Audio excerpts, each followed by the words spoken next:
I'm Paul Sun-Hyun Lee, and I'm an Actor Toronto member. Together with my fellow artists, technicians, and craftspeople, we are 340 productions strong in Ontario. We're fearless creators, genuine collaborators, and we're proud to be back. Our award-winning crew base is 9,000 strong and growing, and committed to being the best in the industry. We're over 15,000 performers strong in Ontario.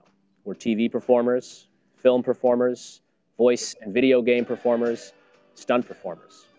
We are visual effects and animation experts, equipment suppliers, state-of-the-art studios, composers, and so much more. We are 9,000 film-friendly locations, and we're continuously expanding our 2 million square feet of studio space, ready to support projects of any size. We are all races and cultures. We speak 200 languages. We are the world in one province. We make any world imaginable come to life, all right here. We are Ontario-made and internationally enjoyed entertainment like Kim's Convenience, Code 8, Workin' Moms, Letterkenny, and Murdoch Mysteries. The Shape of Water, Mrs. America, The Handmaid's Tale, Star Trek Discovery, Schitt's Creek. We are animation and games enjoyed by millions around the world, like Paw Patrol, Hotel Transylvania, DNA's, Assassin's Creed, and Far Cry. We produce the best in Ontario. We are Ontario. We are focused on safety. And we're ready to roll.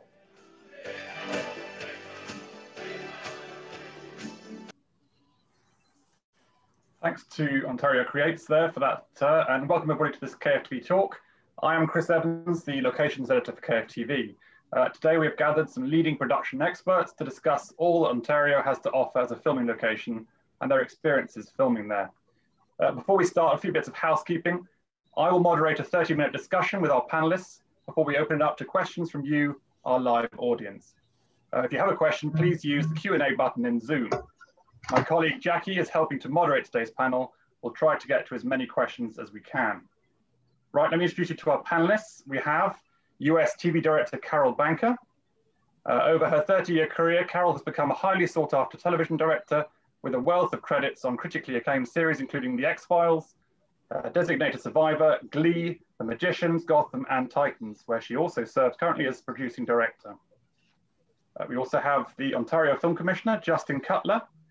Justin joined Ontario Creates as Film Commissioner in 2015 and is responsible for promoting Ontario as a jurisdiction of choice for film and television production.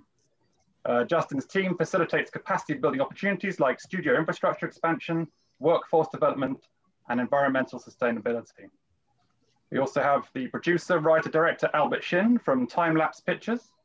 Albert co-founded the Toronto-based production company in 2008, which has since produced several award-winning features, including In Her Place, The Waiting Room, and The Stone Speakers.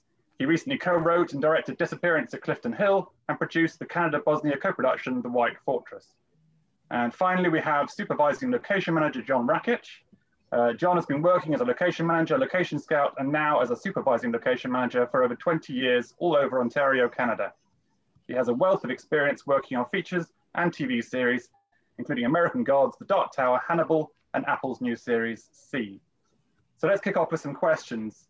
Can you start by telling me a bit about the current situation in Ontario at the moment in terms of COVID cases and requirements for entering the province and Canada in general? Justin, do you want to kick us off? Sure. So at the moment, the COVID cases are, very much under control across the province. We currently have around 1,800 cases a day, which is certainly high and is, quite unfortunate, but at the same time, relatively speaking, compared to other jurisdictions, relatively low and so under control. Right now, the borders are closed coming into Canada, with the exception of foreign temporary employment workers coming through the border. So people can still come in from film productions and work fluidly within the province. Actually, once they're in, it's actually a very safe place to be, isn't it, on set at the moment? Yes, absolutely. Just because of the rock solid health and safety protocols that the industry has put in place through consultation with government and industry and labor, film sets are some of the safest places to be in the province. With a very low incidence rate. The productions are doing a fantastic job testing on a regular basis and observing those rules. And it's not just true for Toronto, it's true for any part of the province. So if you're filming in locations, an hour or 2, 3 outside of our major production hub, you're in a very safe environment and can access locations fluidly. Fantastic. And extending from that, so what are the specific requirements then for international productions that do come into the country and into the province looking to shoot there? What are the requirements in terms of protocols, quarantining, cast and crew, testing, logistics, etc.? Sure. Yeah. In terms of inbound travel, there's currently a 14-day quarantine period for people entering the province. And so as part of that, there is a mandatory 3-night stay at a government-approved hotel if you're arriving by air. Then you are tested at that point and need to then quarantine for the remainder of the 14 days in a private quarantine situation if you've tested negative. It's also required to have a negative test before you travel to Ontario as well. But as you were saying earlier, once you're in, it's fairly easy to move forward. But from a regulatory point of view, there's really just a few key guidelines that need to be observed by productions. The first is that physical distancing on set is required. You're not allowed to have singers or performers of woodwind or brass instruments near each other. They have to be separated by an impermeable barrier, which doesn't affect most productions, I guess, unless you're a musical. You do have to follow our provincial health and safety guidelines. That is recently instituted as law. And in a shutdown zone, so that's the most stringent protected zone if cases rise in a certain zone. In that situation in shutdown, you are limited to 50 performers in a active filming space, and those are unmasked performers. But in any other region, that is a gray zone, a red zone, orange, etc., our entire suite of kind of protection zones, there are no performer limits in those scenarios or limits on crew, provided they were following those directives from the government and from production. So coming to the other three, I just want to find out a bit about your own experiences filming recently. John, maybe if you come in first in terms of, I know you've been working on the Apple Series C. Tell me a bit about that and your other projects you've been working on over the last few months. Well, we were actually in the midst of filming when we shut down March 13th, 2020 for the pandemic, and then waited until it was safe to resume working. So it did become a whole different environment of, not all of a sudden there's mandatory testing between 1 and 3 times a week, depending on which one of the zones you are in cast, mandatory mask wearing, temperature checks, and a check-in with a medic at any job site you come into, physical distancing, catering changed. We were able to make it work. Most shows adjusted, not just here, but I mean, you've noticed globally as well, to this new dynamic of, keeping everybody safe. So at the end of the day, we can all go home and come back again. It had changed in the fact that our crews got larger, which was something that we all figured would be the opposite. But when you had in now health and safety officers and compliance and increasing your labor, so you're not reliant on people just coming in for a day or not, which is where you have to worry about community transmission. The crews got larger, things got bigger, but it's great that we're all back to work now and quite booming. And you've got quite a tight turnaround on the next series, haven't you? The show I'm on now, yes. There is a voracious desire for content now these days. Every couple of months, a new streaming service pops up. They've got to have original content people want to watch. No one wants to wait. So we are at a heavy capacity right now in this province, plugging away. Good. Happily. Carol? Yeah, quite. Carol, your experiences working on Titans? Specifically COVID-wise, you mean? Yeah, or just generally speaking in terms of obviously getting all the crew in and sort of working on set and sticking to guidelines and everything else? I think, it's what John just said is correct, which is our crew is larger now. We just deepen most of the departments so that a couple things. One, that if we needed to hire day players, they're already here. And 2, if somebody gets sick, if there is a positive test, we have a larger pool to pull from to not have to shut down. And we've been very lucky. We haven't really shut down. Yeah, as far as being on set goes, it's we're just used to it. We're very used to it now. I think we're very good about taking mask breaks where we come outside and get fresh air, and that's nice to do. We no longer break for lunch, which I personally hope we never go back to.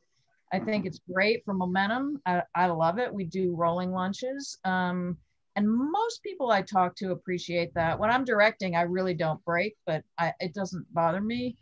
I think the thing that we've had difficulty with is sort of air quality. We have one part of our COVID team test the air quality on set, and we have to leave set if it gets to a certain number. And that was a kind of unexpected thing that slows us down, because we have to wait till the numbers go back up. So it's like a fire drill in a way. You clear, you come outside, and we just wait until they tell us we can go back.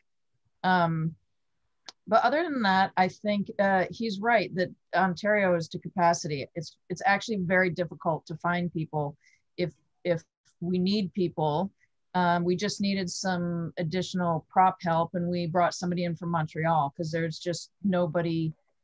It's very tapped out from my perspective. These guys might say differently, but when we've tried to hire people, it's pretty tapped out here. I have to ask, why did you choose Ontario in the first place as a shooting location? What was it that appealed to you about that? Well, I have to admit, I was not the producing director on season 1 when that decision was made. So I can't really speak to why they did it, except that I think that for tax incentive purposes, it's a good place to come. And also, I think that it has a lot of looks going for it. It's with the exception of the CN Tower, I think you can have which we erase or we frame out. There's skylines here that don't just read Toronto.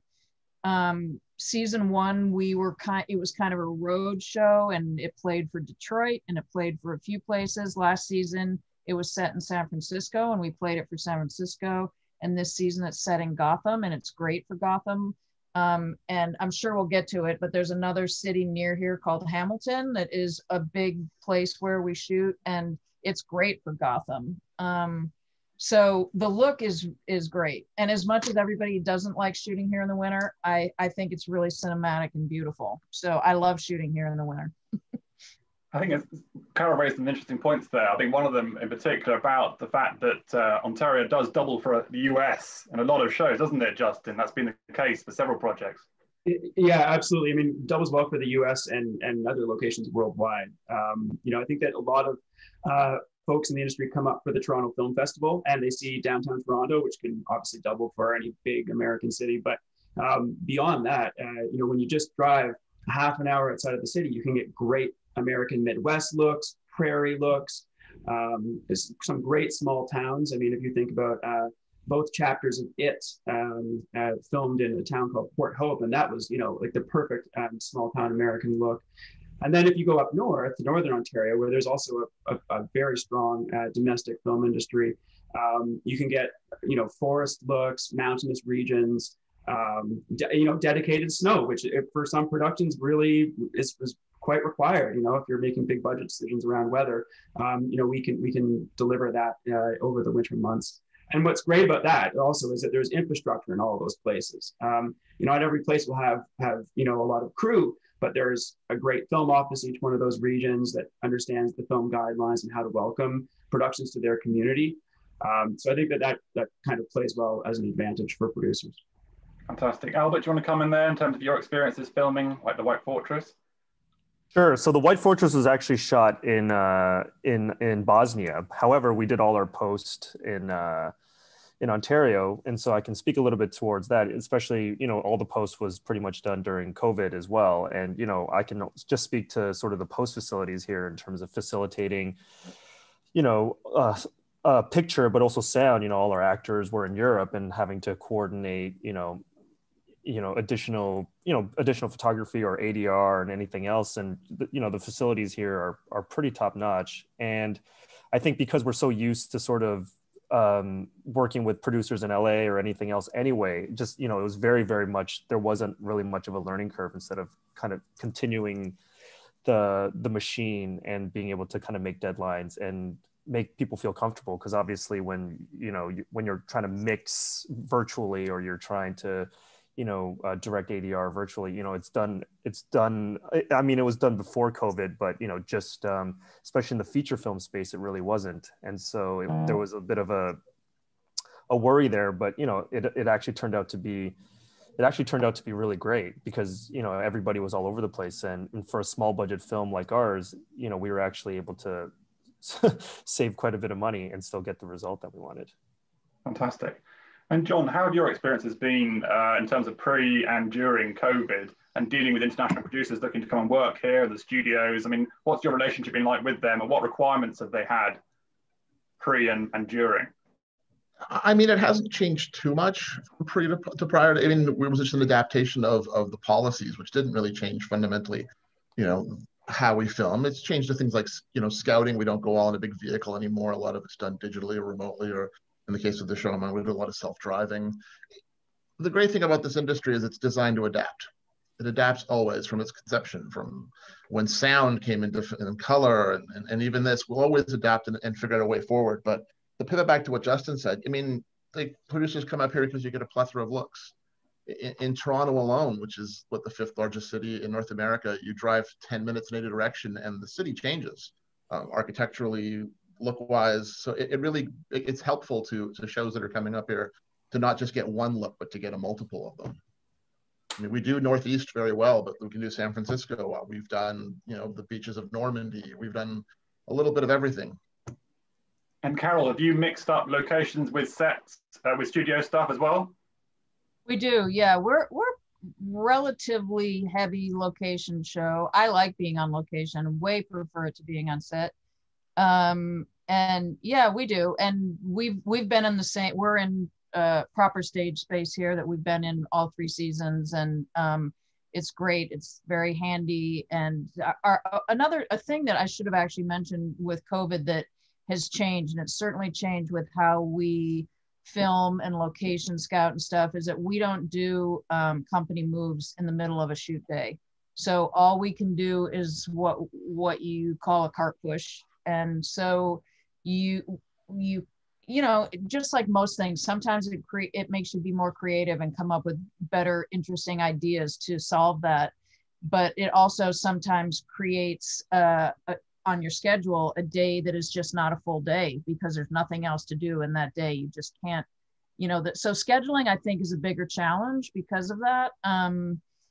But it's a relatively small thing. And I actually prefer it because I don't like moving. To me is time I could be shooting. So I don't like doing company moves. So it's kind of a gift in a way.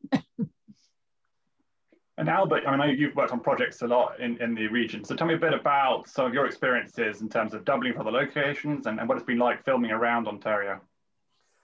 Well, I mean, just to sort of reinforce what everybody else has said, absolutely. There's all sorts of looks, but the last film that I directed was a film that takes place specifically in Niagara Falls. And for people that don't, obviously, I'm sure everybody knows about the falls, but there's also sort of the city that goes along with it, and it's a sort of a very unique location, and it's sort of outside of what they call the zone. So it's a bit of a it's an hour and a half outside the city or whatever. Yet we had access to like a city that just you can't really find anywhere else, and so even when you're looking for something hyper specific, I think Ontario has a lot to offer just in terms of not just doubling for something or just not for doubling something, but if you're looking for something very, very specific, in my case, it was it has that going for it as well. So obviously depending on what you're looking for, but it is quite robust, and I think it sort of speaks to the amount of everybody was saying how booked up everything is, and I think it just sort of speaks to the how robust the industry is here, top to bottom, in terms of locations, but also the support and the infrastructure. Yeah, I mean, the province has proven very popular, hasn't it, Justin? I mean, some great projects have been filming there recently. the likes of Nightmare Alley, It Too, Handmaid's Tale, Schitt's Creek, Anne with an E, and the list goes on. There's some fantastic projects that have been filming there. So what is it you think that sort of appeals so much about the province and why they choose to shoot, in Ontario?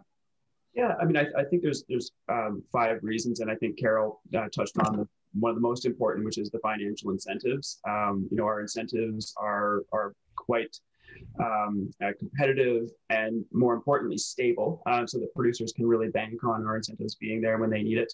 Our service production tax credit is valued at 21.5% for production expenditures and labor.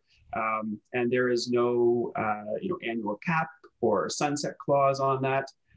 Is also a refund and not a buyback, which makes it a lot easier for producers to process. That's combined with other competitive incentives like our federal tax credit, which can be stacked on top of the provincial tax credit, which is valued at an additional 16% of labor, and a computer animation and special effects tax credit at 18% for your Ontario labor as well. So when you add all of that up, it makes a fantastic financial incentive. And then beyond locations, I think the talent is another big thing. You don't have to bring in crew from around the world. You can bring in some key executives and really host your entire production using domestic labor, which again, for at least for the Canadian tax credit, is eligible expenditures for our program. So those are some important reasons. But beyond that, I would say the infrastructure is another big piece. We've got about just over 3 million square feet of stage space, and we're about to increase that by another 600,000 square feet this year. So that should help us keep up with that demand. And then beyond that, our equipment suppliers can deliver anywhere in the province. They've got cutting edge equipment. I think something that Albert mentioned as well is just this idea that we're very connected with other production hubs through high bandwidth internet connections and fiber optic cable, which really helps that remote work go smoothly as well. So when you add all of that up with the support of government, and maybe John can speak to this as well, but a supportive public, you can really get into some really hard to access locations, which helps the production go a lot easier. Fantastic. John, do you want to elaborate a little further on why the province is proving so popular? I mean, again, it's been covered, but from a location standpoint, it's that we offer a multitude of looks and an established, experienced workforce that we are trying to grow as fast as we can to match the need. The equipment's here, but the looks are here. I mean, it's very few times where we have to come back and say we just don't have it, unless it's something specifically unique. Like you're looking for an aircraft carrier. Well, obviously we don't have those, but it's fun. It's challenging sometimes to try to find what's being looked for, but we never had a problem. Most municipalities have a film office that's eager to help. Most people are more than willing to be interested in entertaining, having someone come by. There are some that don't, but right now, these days, with coming out of a pandemic, a lot of businesses are happy to have us come back because we're a great source of much needed revenue. I mean, currently, quite a few shows have turned some of our convention centers into makeshift stages, which has been a great shot in the arm for everybody. Yeah, actually, and just to add to that, over the last, I think about 8 months, we've had over 14,000 images provided to us for our locations library, which really just shows you how many people do really want filming on their properties and aren't afraid to do that. And it's based on the health and safety protocols. People are hearing through word of mouth that the industry is safe and can operate smoothly. So they want to be part of that. I should mention also that, if producers are interested in filming in the province, our team at the Film Commission will do all the complimentary location scouting and consulting for productions, which again makes it a little easier for producers to be in the province and work here. Fantastic. And Carol, I mean, how important are local fixers and producers and production service providers when filming in the province? Oh, super important. I mean, even though I've been here a long time, I think that, people help me with just being goodwill ambassadors, basically, but something that John said is really true. And I'm sort of comparing it to LA, that people are much more film friendly here. People are really, it is very, very rare. In fact, I can't think of an instance when we've had difficulty with neighbors or any of that stuff here. And I also, you know, chalk it up to our locations department that they do their due diligence and make sure that we're going to be welcomed and all of that stuff. But that makes a big difference of, you know, unfortunately, if you shoot in LA, the person next door will decide to mow their lawn until you give them money. It's like, that's the kind of thing that is very common there because they're just tired of productions coming in. But I think that people here are very, you know, it's a business here that they appreciate. You know, it's a big industry here. And he's also very correct about the talent. The crews here are really talented, very, very talented, really strong filmmakers. And is it, I mean, obviously you talk about, you know, filming in various places. Is it easy to get permits to shoot in these locations as well, Justin? And John, do you want to come in there? Justin, maybe first? Yeah, sure. So we've got a network of about 80 regional and municipal film offices across the province, and each one of them is trained and understands the needs of the industry, and they've really endeavored to have consistent guidelines between regions, so that you're not guessing as a producer when you move from place to place what the new policies are going to be. But that network has made permits really easy to access, and even throughout COVID, I think we've only had one very small region not accept permits throughout the entire period. So far so good on that level. Yeah, it's just echo on that. It's really easy. Everyone's kind of gotten on board. One of the funny things coming out of this is a lot of the jurisdictions are trying to standardize their paperwork, so it's consistent when you go from municipality to municipality. But they're all willing to be partners in this all. It's very few times where you have any issues. You know, sometimes we have, especially on television, you have tight turnarounds, and they are willing to accommodate, especially these days where things are getting, you know, what we're shooting on screen is getting bigger and bigger and bigger. We're, you know, producing feature level quality, especially on television these days. And that takes a lot of effort and everyone involved. So it's great that you have a partner in the municipalities as well. And finally, how do you see the production landscape changing in the coming months? Obviously, we still have COVID, but how do you see things sort of developing and sort of changing by the end of the year, perhaps? Do you want to start off, John, and then we'll move around? I see the levels staying consistent or rising. I don't think anything's going to be dropping off anytime soon. Content is needed. I mean, we've watched the rise of streaming services and people, you know, especially in COVID, just absorbing all that content. We, you know, every other couple of months, a new service is out there who wants original programming. So there's a need for content. And as long as there is, we'll all be busy. Justin? Yeah, no, I agree with John. I think the production levels are going to be really high this year.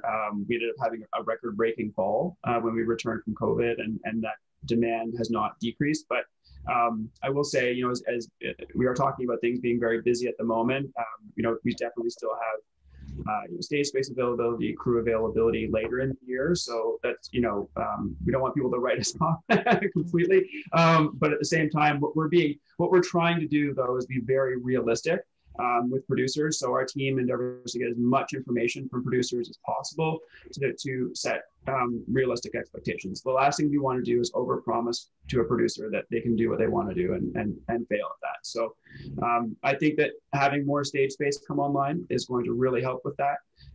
And you know, our entire industry, from government partners to our industry stakeholders, are thinking about workforce development right now quite seriously.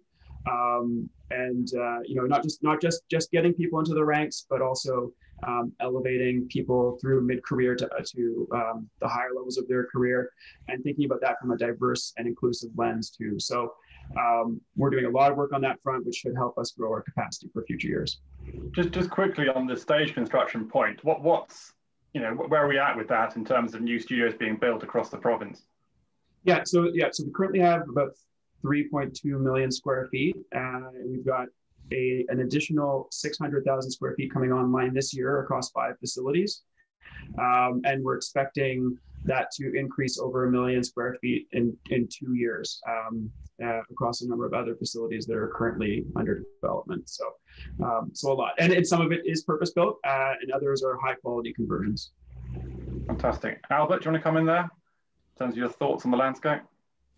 Well, I mean, I'll just speak from, I guess, the indie kind of feature film space, which is, you know, we just went through, you know, an international co-production, which, you know, was, you know, when I was coming up, it was always like, you know, these co-productions have to be $15 million or over for it to be worth your while. And, you know, we just did a co-production that was under $2 million, and it was very, very advantageous for us. I mean, it was the only way for us to get it done. And so I just think that, you know, there is an opportunity for independent film producers to partner with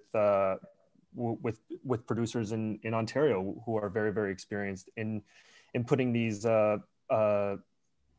projects and packaging these projects together, which is obviously a little bit different than just a domestic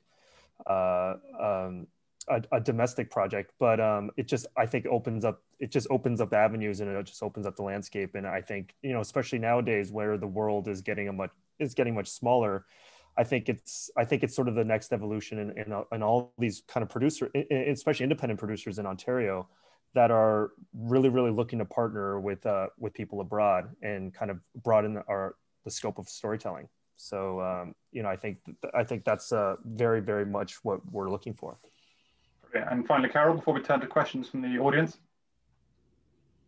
Well, I'm not sure if I have much to add to that particular question, but something that I did want to add about shooting in Ontario that especially I've discovered during COVID is I find that the casting gene pool is much deeper. When I've cast roles this year, I get multiple interesting people that I'm choosing from. And one guy who I cast this season, I had a conversation with him, and he was saying he's born and raised in Ontario, or in Toronto, and has been working in the States for forever. And when COVID shut things down, he came home and he ended up staying here because he was just getting tons and tons of work, and he didn't have to go back and forth, and he didn't have to quarantine and all this. So I think that there's been actors who have worked elsewhere who have come back here to live, and I don't know how long that will go on or whatever, but it's significantly different than last season. And it in a great way, I think. Like, it's is a good. That's fantastic. All right, well, let's go to some questions from the audience then. We've got one here from Daniel Aboud, who says, aside from script requirements and financial considerations, what other factors govern in what city a project is produced? Is there any one person or people that have the final say in that regard? Justin, do you want to come in on that? Yeah, no, it's a great question. There really aren't any regulatory bodies that define which project can shoot where, and there's certainly no censorship laws in Ontario. So it's pretty much free reign in terms of the content, as long as you're on side with the law. Anyone else want to come in on that question, or we covered it? Good. Okay. Yeah. There's another question here from Amy Phelan. Our town is excited by the idea of hosting productions here in Meaford and throughout the area. We would like some tips about how to create that kind of business here. So I think it's basically sort of tips on what to do for your area, for your sort of province. Sure. Yeah. I mean, I can cover that. First of all, we're happy to meet with anyone across the province to talk about those opportunities. As a film commission, we do that with every region. We have local town hall meetings on a weekly basis with all of our regions to talk about filming best practices. You know, if you're really interested in building an industry outside of kind of known areas, then I would suggest that you really increase the number of locations and kind of high value locations to offer the film industry. And also, it's always a great idea to bring location managers out for a familiarization tour before they get into production, so that they can get comfortable with the region and comfortable with you as government representatives. Brilliant. Okay, thank you for that. There's another question which I think you can answer also, Justin. Do foreign producers entering Canada need to do the 14-day quarantine even with the multiple COVID tests? They do, yeah. Simple, there you go. Yeah, there's virtually no exemption from that. There is, okay, right. So Terence Cardos asks, can you advise the way forward for film tourism in Ontario? For example, besides the normal subsidy, what additional support can we get from the local tourism board, for example? That's another great question. So that's something that we are thinking about right now. There have been a few regions that have really worked on their film tourism, like Durham region, who hosted Hannibal, and they have an annual Hannibal Fest and bring people to locations. And there's a lot of great strategies you can use to build out that strategy. But I don't have information on hand about which funds are available, but it's something we can look into. Brilliant. There's a good question here for all of you, actually. Are there some great, sort of lesser known but unusually interesting location sites in the province that perhaps you filmed at on your projects that you could talk about? John, do you want to come in there first?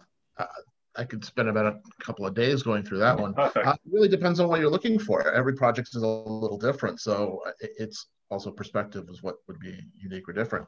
On the show I'm on currently, we found a shipyard that's actually dismantling ships. So we were able to walk by, and it's a giant laker that's being torn apart piece by piece. So it kind of dwarfs you when you're standing next to something that's 20 stories tall, wow. just sitting on land. The Ontario has a plethora of looks, waterfalls to limestone cliffs to flat fields. We're geographically very lucky if you're willing to travel, which some productions aren't, and you can put me in a car with someone, I'm sure I could show them things they haven't seen before, and they'll, within a day's drive, not a couple of hours, I could, just in Toronto alone. It's really hard to say that because there's so much here.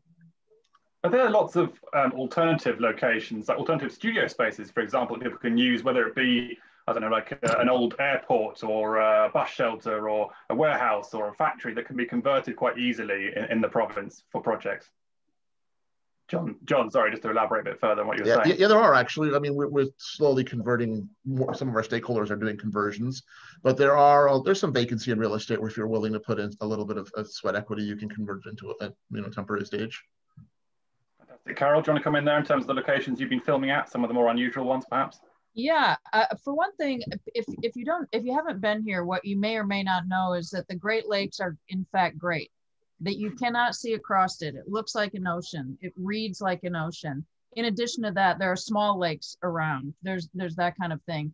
There's really, really great, especially for our show and for genre shows, there's great industrial spaces that are just, even sometimes when we don't shoot there, I love walking through them. They're just crazy and wacky and super interesting looking. And every time one goes away because they're building condos, it makes me sad. I'm like, oh God, just keep some of these crazy old places. A place that we were talking about before we came online is a place called Stelco, which, to be perfectly honest, I don't even know exactly what it used to be. It's some kind of big giant power thing. Is that what it was? Steel mill. Old steel plant. It was a steel mill. It was actually Stelco Steel. US Steel then took over for a while. There's still some active stuff going on. They still do make coke, but Hamilton was our steel town. It was our Pittsburgh. So there's still some active steel mills down there.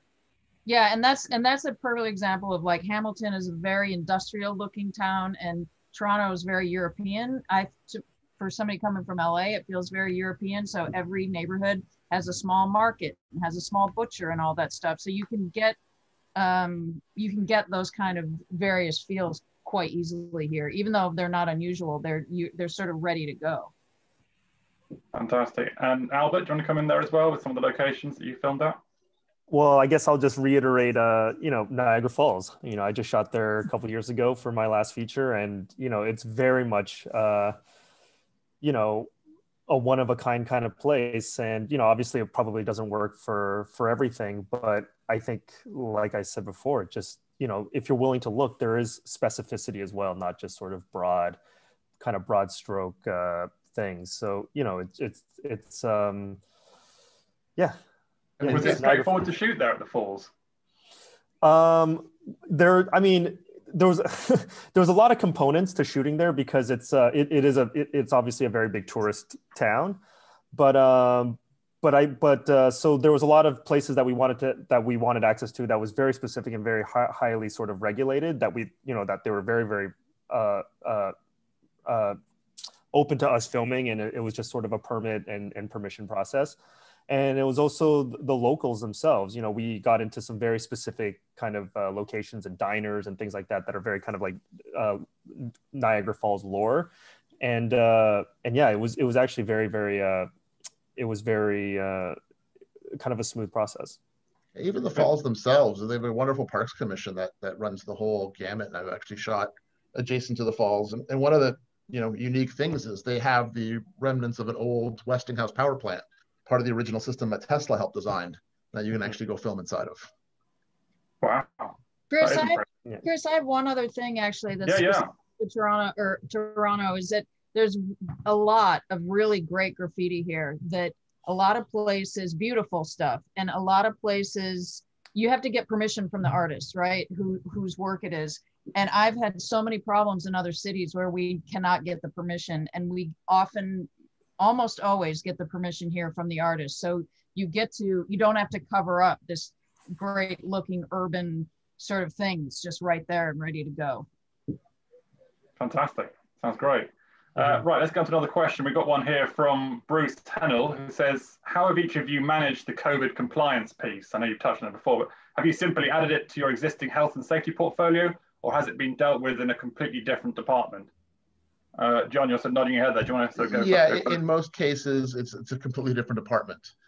We have our provincial guidelines through our Section 21 health and safety component that we all helped put together, but we all have our individual, the actual studios that we work for have their own policies. And in almost every case, it's a completely separate department that was created to deal with COVID compliance, which has been great.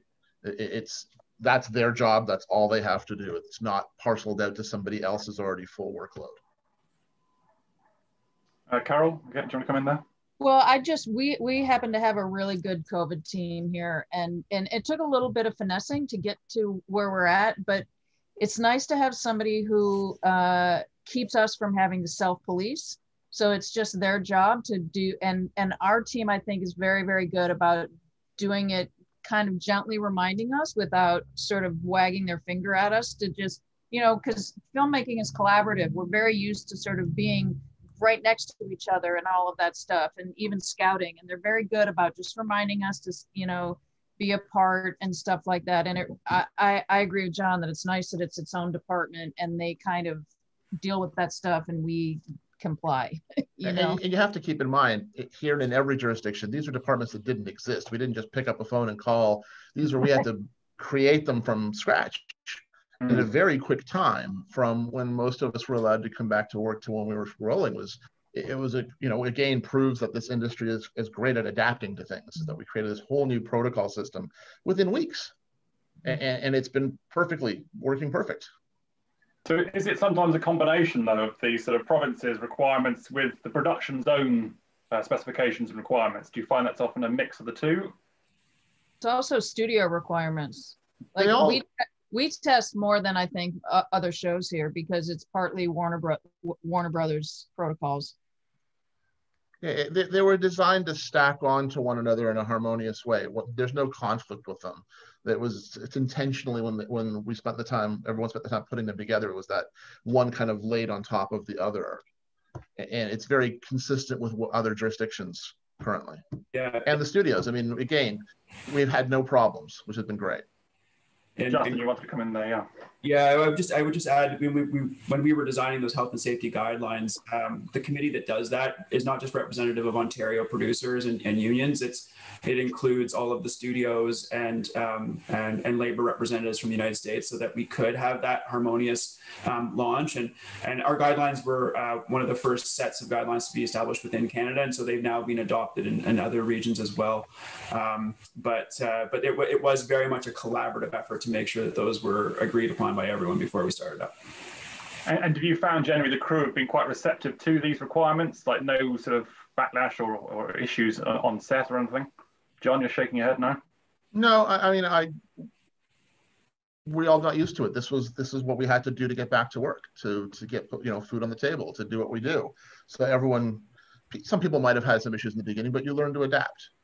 There's no complaints now. You do know you have to wear a mask on set. You do know you have to get your temperature checked when you come to work. You've got to get a nasal swab, depending on your show's protocols, and we've gotten used to it. Brilliant. Okay.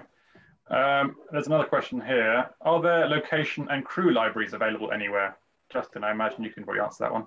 Yeah, absolutely. Our Ontario Film Commission website has a location library that you can access as a public user. But that, it hosts about 9,000 locations, about 350,000 images from locations across the province.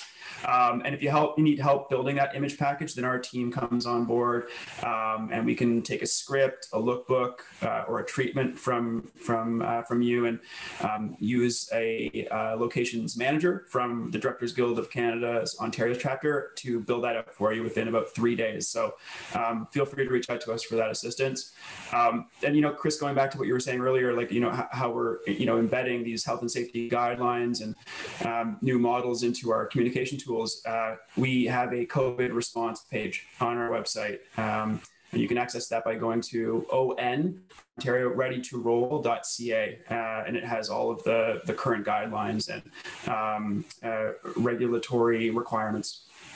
Fantastic. There's another question here from Amy Phelan, who asks, as a town beginning to open its doors to film production, is it a good idea to invite an investor for building conversion to sound stages?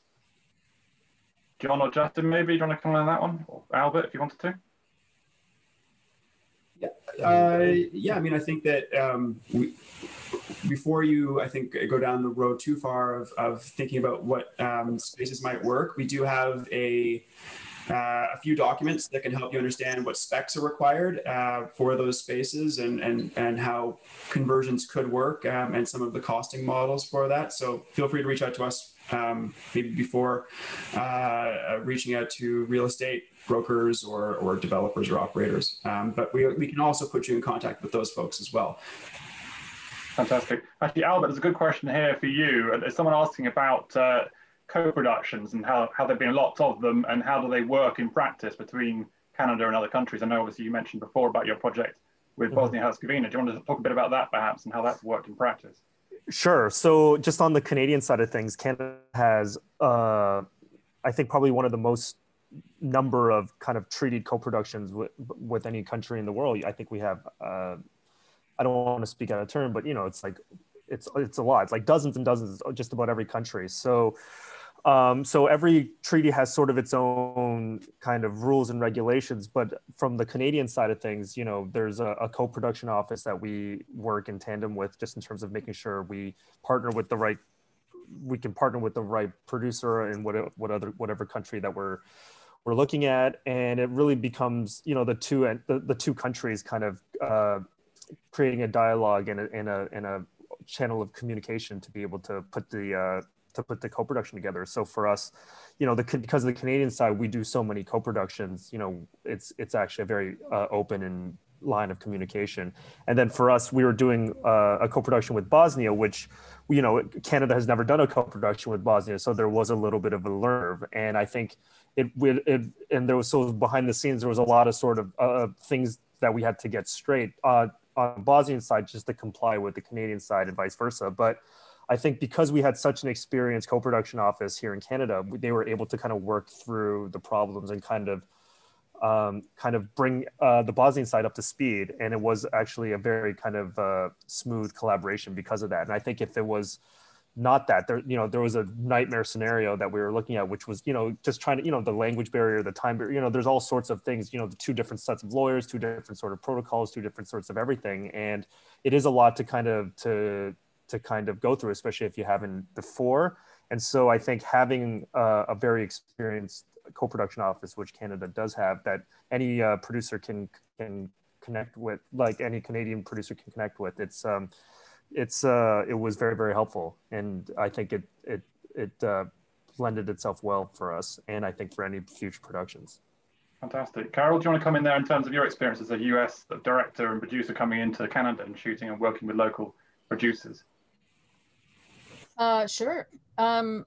One thing is that just the difficulty now of coming in and having to quarantine and stuff, we're block shooting and shooting more episodes at a time in order to keep it down. But so we're having less people kind of come in and relying more on, potentially hiring Canadian directors and stuff like that.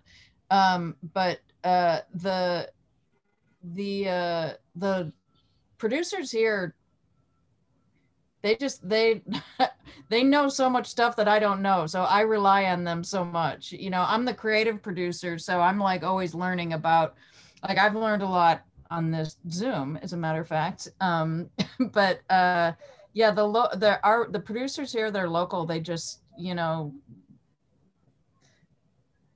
even like, I'm thinking of locations, like they just always have something in the back of their mind because they know the area so well and stuff like that. It's something that when you're a guest, you sort of take for granted when you're at home. Like I feel that way when I'm in Los Angeles, but when I come here and we're trying to problem solve something, they kind of know how to do it. I'm not sure if that answers the question, but no, it does. It's interesting. It's really interesting.